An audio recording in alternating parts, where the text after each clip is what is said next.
Your dog is sick. You're sitting in a vet's waiting room. The lights are too bright, the chairs are too small, and someone across from you is holding a cat that looks like it's planning a murder.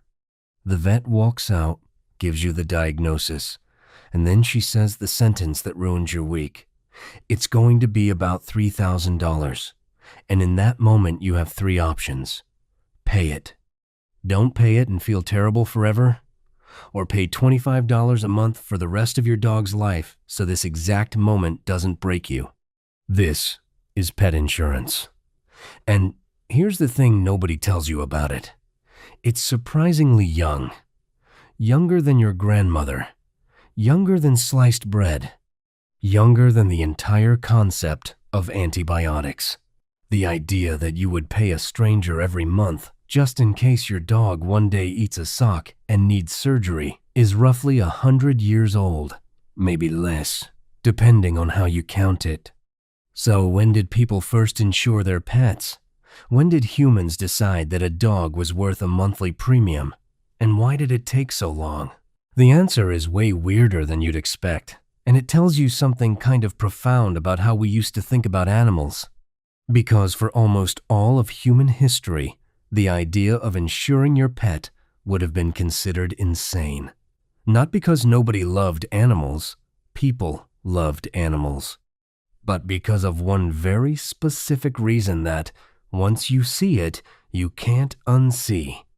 Let's talk about what animals actually were for most of human history. For thousands of years, animals were tools.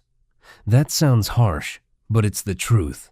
A cow was a milk machine. A horse was a tractor. A dog was a security system, and a hunting drone rolled into one. A cat was pest control. None of these animals were family members. They were assets. Useful, sometimes loved, but fundamentally there to do a job. And when a working animal got sick, the calculation was simple and brutal. Is it cheaper to treat it or to replace it? In the year 1500, the answer was almost always, replace it. There was no veterinarian in your village. There was no surgery. There were no antibiotics. If your horse broke a leg, your horse was now dinner. If your dog got sick, you got another dog. The relationship was real, but the economics were ruthless. You don't insure your hammer. You replace it. So for centuries, the only animals anyone ever insured were the very expensive ones. Racehorses, champion breeding stallions, cattle owned by wealthy farmers who needed loans against their livestock. This wasn't pet insurance. This was property insurance. Same idea as insuring a barn or a wagon. The animal was a financial asset, and you protected the asset. Now, here's where things get genuinely interesting. The first proper animal insurance policy in history was written in 1890 in Sweden by a man named Claes Virgin. Yes, that's his real name. He founded a Swedish insurance company that still exists today, and he wrote the first ever animal insurance policy. But it wasn't for a dog. It wasn't for a cat. It was for a horse. Because in 1890, a horse was a vehicle. If your horse died, you couldn't get to work. You couldn't transport your goods. You couldn't farm your land. A horse was an economic catastrophe waiting to happen. So Virgin built a system that let farmers and merchants share the risk. Pay a small monthly amount. If your horse dies, get paid out. Same principle as every other kind of insurance, just with a horse. And here's the part that should make you stop scrolling. It took 34 more years before anyone insured a dog. 34 years. The first dog insurance policy in history was written in 1924 in Sweden. Again, we don't know the dog's name. We don't know its breed. We don't know who owned it. But somewhere in Sweden, in 1924, someone walked into an insurance office and said, "I would like to insure my dog." And the insurance company said, "Okay." And that small bureaucratic moment as the actual birth of pet insurance as we know it. Honestly, kind of beautiful. Some dog in Sweden 100 years ago just changed the entire relationship between humans and animals forever, and nobody remembers its name. But here's the uncomfortable part. The rest of the world didn't follow.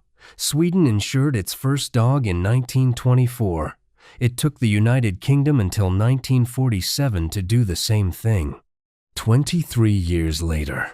And the United States? America didn't get its first pet insurance policy until 1982. That's a 58-year gap behind Sweden.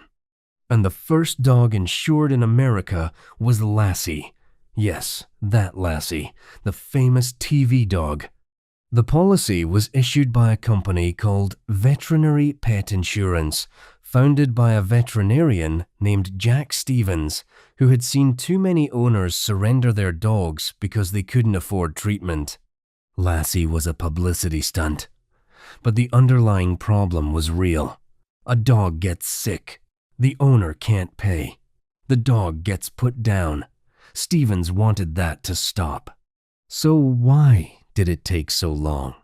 Why did it take from 1890 to 1982 for the idea to cross an ocean? Why did Sweden insure dogs almost 60 years before America did? The answer is one of the most fascinating quiet shifts in modern history. It has almost nothing to do with insurance and everything to do with how we think about animals. For pet insurance to make sense, you need three things to be true at the same time. First, veterinary medicine has to be expensive enough to be ruinous, which means it has to actually exist as a sophisticated practice. Second, people have to value their pet enough to pay that ruinous bill. Third, the math has to work for the insurance company.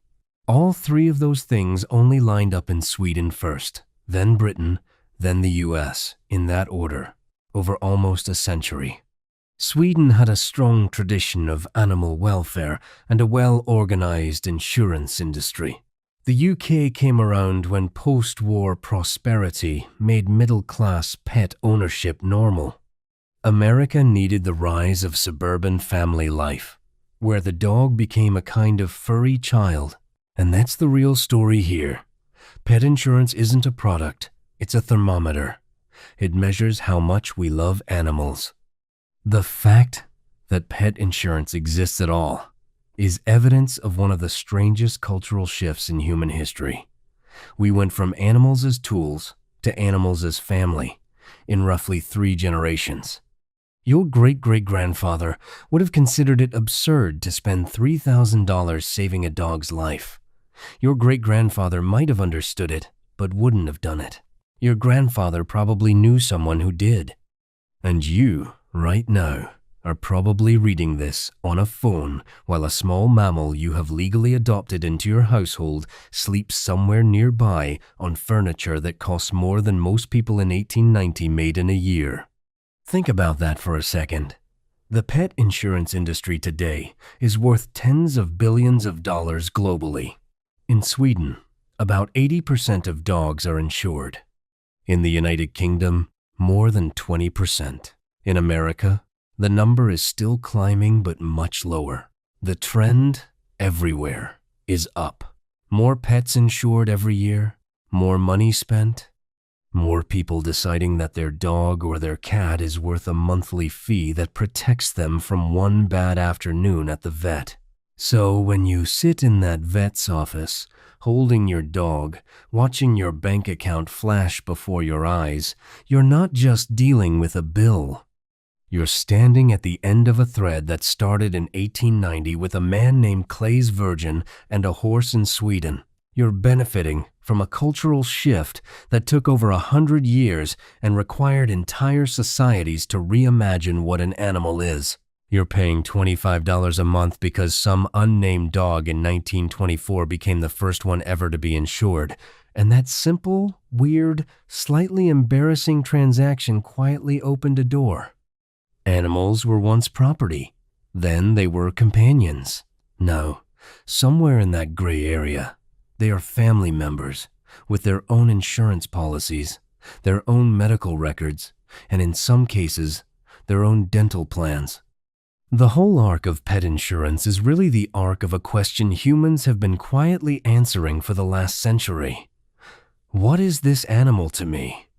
And every time you pay that premium, you are answering it again. Their family, they get the care. We figure out the bill. That answer would have been incomprehensible to almost everyone who has ever lived. It's normal to you, which is maybe the most interesting part of all. Your dog doesn't know any of this. Your dog just wants the treat. But the treat, and the vet, and the insurance, and the soft bed in the corner, all of it exists because somewhere along the way, we changed our minds. And we kept changing them, and we still are.